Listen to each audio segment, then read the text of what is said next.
Hey, I'm Darren, and this is my first impression of GTFO. GTFO has been in development for a few years and comes from an indie studio called 10 Chambers Collective. It just officially released this December 2021. The game is cooperative. A team of 4 players or bots, if you don't have enough friends, basically raid an underground complex in search of mysterious artifacts while fighting zombie monsters. So the first question you're probably asking yourself is this game fun? Well, after a few hours with the game and a few runs, I can say that it's okay. I'm still in the early stages of the game, but I can already tell that it's a bit repetitive, and you feel like you're backtracking way too much for a game of this pace. It really slows everything down. But let's just start off with the gameplay and talk a little bit about your character and your loadout. So before each raid or expedition, you will have the option to choose from 2 firearms, a special tool, and 1 melee weapon. There's a lot of weapons to choose from, and I haven't had a chance to experiment with all of them, but I do find that the shotgun and the revolver are the most fun and the most effective for the early levels. Your special tool is pretty interesting, and you will be using it mostly for defensive situations, like setting up a sentry turret to cover your flank, or setting up traps and trip mines to soften up the enemy as they charge in. And then there's the melee combat system. The game keeps encouraging you to use melee weapons and stealth to take out groups of enemies, and it is pretty satisfying to whack their brains out with a baseball bat. But there are a lot of times that it doesn't seem worth it to use melee weapons. Even if you're sneaking around, enemies will notice you, and even if you backstab the enemy, it's not always an insta-kill. I think you have to aim for the headshot with that melee attack, but honestly, I'm not really sure. Either way, it's just a lot more effective to just shoot them. The game makes it seem like ammo is a precious commodity, but honestly, I didn't have any problems in terms of running out of ammo. You find ammo kits and med kits scattered in lockers throughout the raid, so you can pretty much fire away with no concern. Using the weapons is very satisfying though.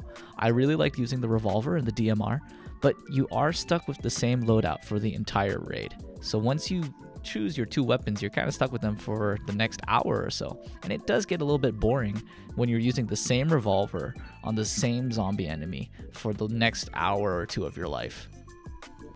All in all though, I think the gameplay is fun, and I would say that the guns and the gadgets are the strong point of the game.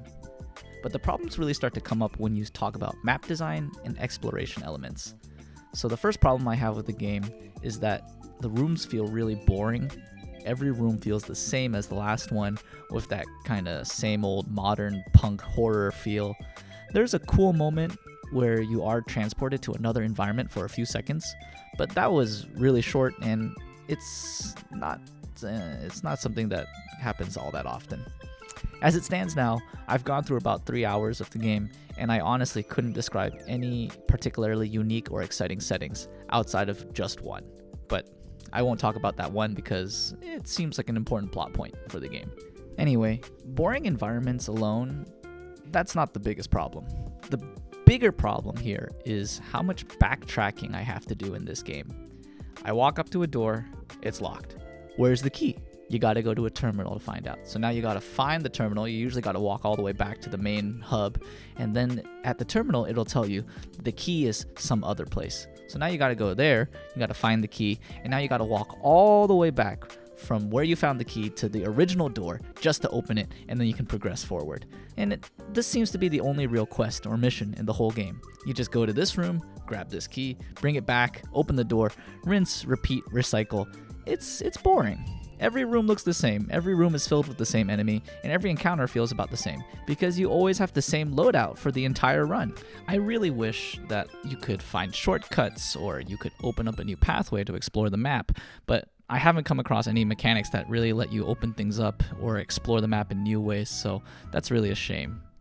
So in closing, why should you get this game? Why should you get GTFO? Well, I think the great thing about GTFO is that it really nails down that dark, atmospheric shooter feeling.